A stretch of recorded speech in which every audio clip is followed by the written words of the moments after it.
안녕하세요. 암호화폐 읽어주는 남자 하루씨입니다. 오늘 베이비 도지에 관련된 아주 중요한 얘기 함께 공유할 얘기가 있어서 마이크를 켰습니다. 여러분들 혹시 신문지상이나 뉴스 등을 통해서 케빈 헤셋이라는 사람 이야기 들어보셨는지 모르겠습니다.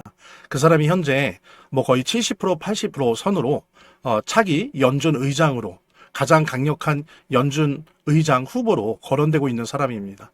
아주 대표적인 초비둘기파입니다. 초비둘기파. 이제 초비둘기파라고 하는 건 뭐냐면 금리가 높은 건 경제에 좋지 않다. 그리고 정부가 너무 시장에 개입하면 안 좋다. 구제 금융이나 이런 거는 미국 경제를 자본주의를 좀먹는 정책이다. 이런 식의 입장을 가지고 있는 것을 우리는 보통 비둘기파라고 하는데 그 중에서도 케빈 헤셋은 가장 오른쪽에 있는 초비둘기. 그냥 비둘기도 아니고요. 초비둘기파를 대표하는 사람 중에 한 명입니다. 사실은 이 사람보다 더 오른쪽에 있거나 이 사람보다 더 초비둘기파인 사람은 미란 보고서로 유명한 미란이죠. 원래는 무역 관련, 관세 관련 트럼프의 보좌관이었는데 사실은 이 사람이 관세 전쟁의 모든 기획을 한 사람이죠. 미란 보고서로 유명하죠. 이 사람이 지금은 연준의 이사로 있지 않습니까? 그런데 미란 정도만이 케빈 헤셋보다 더 초비둘기파고 미란을 제외하면 최고의 초비둘기파가 바로 케빈 헤셋입니다.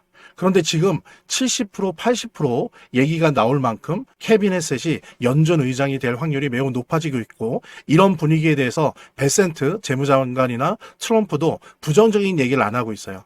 그러면 이제 이 사람이 임명이 되면 1월 정도 임명이 되면 실제로 임기는 7월인가요? 요때부터 시작이 되는데 대신 이 사람이 연준 이사를 한 경력이 없기 때문에 연준 이사는 2월부터 시작이 되는 거죠. 그리고 2월부터 연준 이사로 활동을 하다가 요때 7월에 요때부터 이제 연준 의장으로 활동을 하게 됩니다. 그러니까 무슨 얘기냐면 만약에 1월에 임명을 받는다면 사실 시장에는 선반영될 거예요. 요때 7월에 실제로 임기가 시작될 테니까 이때부터 케빈 헤셋 체제구나가 아니에요. 이미 1월에 임명이 된다면 연준 이사로 2월부터 활동을 하기 때문에 이미 케빈 헤셋의 연준 체제다라고 하는 걸로 자산시장은 이것을 선반영할 겁니다. 그렇게 봤을 때 이제 눈앞에 다가왔다고 볼 수 있는데요. 즉 거시경제 전략가 알렉스 크루거 같은 경우에는 뭐라고 얘기를 하냐면은 시장이 이 변화의 파급력을 제대로 반영하지 못했다. 그러니까 케빈 헤셋이 연준에 옴으로 해서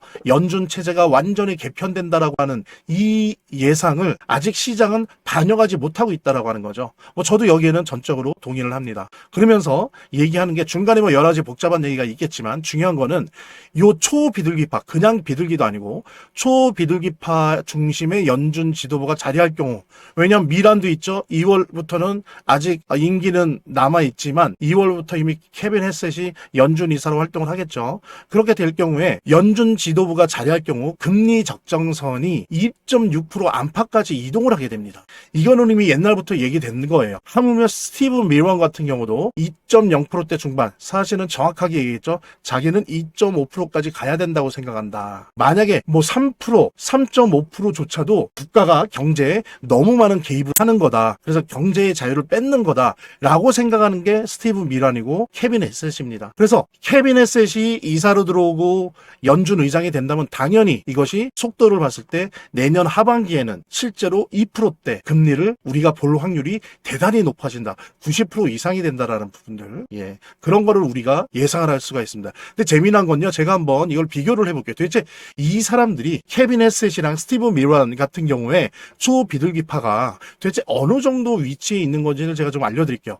이런 식의 금리 적정선이 2.6% 안팎이다라고 생각하는 사람들은 뭐냐면 월가의 베테랑 트레이더들이에요. 그러니까 실전 필드에서 뛰고 있는 트레이더들은 그렇게 생각을 합니다. 벌써 지금의 기준에서 3%, 3.5%만 돼도 이거는 국가가 연준이 경제, 자산 시장에 너무 과하게 개입을 하는 거다라고 생각들을 하거든요. 그래서 실제로 제가 지난한 10월에 제 영상에서도 말씀드린 적이 있는데 그때 그러니까 투표를 했었어요. 여론조사 투표. 그래서 월가의 베테랑 트레이더 약 300명한테 조사를 했을 때 여기에서 약 75% 정도가 하반기에 2.0에서 2.5% 정도의 이자가 적절하다. 그렇게 될 것이다. 라고 예상을 했던 거예요. 그러니까 뭐냐면 이 월가의 트레이더들이 생각하는 인식과 공적인 기관에 있는 캐비넷의 생각이 일치한다는 거죠. 그러니까 좋게 얘기하면 현장 중심이고요. 나쁘게 얘기하면 도대체 트레이더들과 뭐가 다르냐라고 얘기했을 정도로 금리에 조금이라도 개입하는 거를 경제의 악이라고 생각하는 초비둘기 파들입니다.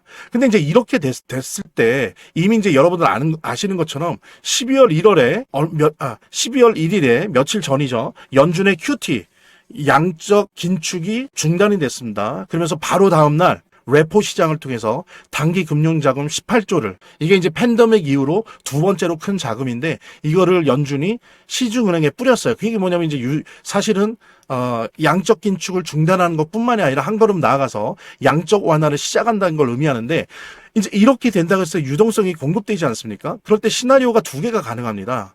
근데 하나는 S&P 500 기준으로 한 30-40%가 올라가는 그런 식의 내년 상반기에 올라가는 그런 정도의 상승장. 이거는 이제 요 정도 S&P 500 이 정도 되는 비트는 60에서 80% 정도 될 거고요. 이더리움은 80에서 100% 정도, 요 정도 상승장이 올 거다라고 하는 게 시나리오 1이 있고요. 많은 전문가들 사이에서. 이 다음에는 이제 후반기에는 하락을 할 것이다. 경기도 하락하고 뭐 심한 경우는 스태그플레이션 얘기하는 사람들도 많습니다. 이런 시나리오가 하나 있고, 시나리오 2는 뭐냐면은 퍼센테이지가 의미 없는 엄청난 폭등이 일어난다. 대신 여름의 조정장을 거쳐서 하반기에 또 한 번 폭등이 올 것이다. 그러면서 내후년에 2027년에 하락할 것이다. 이런 입장도 있어요. 여기에서 얘기하는 이제 변수는 유동성 규모와 속도인데, 대략 금리를 지금 앞으로 12월 기준으로 12월 정도 할 거냐, 금리를 9월, 10월 했었는데 이제 두 번 하지 않았습니까? 여기에 12월 정도 한 번 할 거냐, 아니면 1월, 4월, 5월, 7월 계속 앞으로 4회 이렇게 갈 거냐. JP모건은 올해 12월, 1월, 4월 정도는 할 거라고 보고 있는데, 어쨌든 그 다음에 또 트럼프가 얘기한 관세로 인해서 피해받은 계층에 대한 기본소득을 1인당 2,000달러씩 살포하느냐 마느냐 등의 문제. 그 다음에 또 뭐가 있습니까? 여기 적지는 않았지만 11월에 중간선거 관련된 어떤 유동성 정책들, 이런 변수에 의해서 시나리오 1이 될 수도 있고 시나리오 2가 될 수 있는데, 중요한 거는 공통적인 거는 2026년도 상반기는 암호화폐 불장이 온다는 거예요. 요 정도 수준의 불장일지, 정말로 엄청난 퍼센테이지가 의미 없는 폭등일지는 모르겠으나 사실은 알고 있죠. 저는 한 4대 6 정도로 봅니다. 저 개인적으로는. 왜냐하면 이런 거 할 것 같거든요. 4회 금리나 연속 4회 12월부터 포함해서 기본소득 살포할 것 같고요. 중간선거 11월에 내년에 있는 이거 대비한 유동성 정책도 할 것 같거든요. 그랬을 때 이제 요 시나리오 2가 더 확률이 높다고 하는데, 어쨌든 제가 공정하게 얘기할 때 둘 중에 하나일 텐데, 이때 우리 베이비 도지는 어떻겠습니까? 예, 아마 이 정도 시나리오 1에서는 물론 그것이 2, 3일이 됐건 아니면 운 좋게 5, 6일이 됐건 베이비 도지의 폭등장에서 대략 이더리움이 이 정도로 간다면 도대체 200%가 될까요? 300%가 될까요? 최소한 2배, 3배 정도의 기회가 시나리오 1에서는 가능하다. 시나리오 2에서는 도대체 몇 배가 올지 몰라요. 4배가 올지, 5배가 올지, 7배가 올지 엄청난 폭등을 일으킬 것이다 라고 하는 부분들. 그래서 베이비 도지 여러분들 뭐 지금 한 하루 이틀 사이 그래도 분위기가 나쁘진 않은데, 저는 지금 이게 물론 반등을 하고 있고 좋은 분위기의 반영이긴 하지만 조정장이 끝났다고 보진 않습니다. 아직은 유동성이 더 들어와야 되고 들어올 계획들이 다 잡혀있기 때문에 들어올 거고요, 정책적으로. 그래서 지금 너무 들뜰 필요는 없고, 하지만 적어도 12월 중순 넘어가고 말이 다가오면서 내년 상반기 확실하게 폭등의 장, 시나리오 1이 됐건 2가 됐건 올 거기 때문에 그때까지 여러분들 꼭 베이비 도지 홀드 하시고요. 제가 또 이 프로모션을 통해서 우리 베이비 도지 10만 개에서 100만 개 빨리 신청을 주신 순서에 따라서 무료 증정하려고 하니까요. 네, 010-9627-3205로 재단이라는 문자 주시기 바랍니다. 기존의 프로모션은 다 끝났고요. 제가 쓸 수 있는 것들도 다 소진되었고, 이제 지금 남아있는 거는 투자지원금 일부랑 베이비도지 직접 무료 증정하는 거인데, 일단은 지금 저는 중순 이후로 남아있는 투자지원금 소진하려고 하고요. 지금은 일단 남아있는 몇 개 물량들을 좀 풀려고 합니다. 그래서 베이비도지 신청 순서에 따라서 10만 개에서 100만 개 정도, 뭐 많이 가지신 분들한테 큰 도움은 못 되겠지만 그래도 조금이라도 평단가 낮추시고, 특히 지금은 별거 별거 아닌 것 같지만 내년 제가 설명드린 내년 상반기 혹은 하반기까지 이어질 폭등회장에서 2배가 될지 4배가 될지 10배가 될지 모르지 않습니까? 그러니까 너무 작다고 불평하지 마시고 빨리 010-9627-3205로 재단이라는 문자 주시면 순서에 따라서 최대 100만 개, 최소 10만 개 정도의 베이비 도지를 무료 증정해 드리도록 하겠습니다. 지금 현재 이제 낮은 남아있는 소량 그 잔량을 가지고 이제 중순부터는 또 투자지원금 프로모션을 좀 하려고 하는데 많은 분들한테 다 혜택을 드리지 못하지만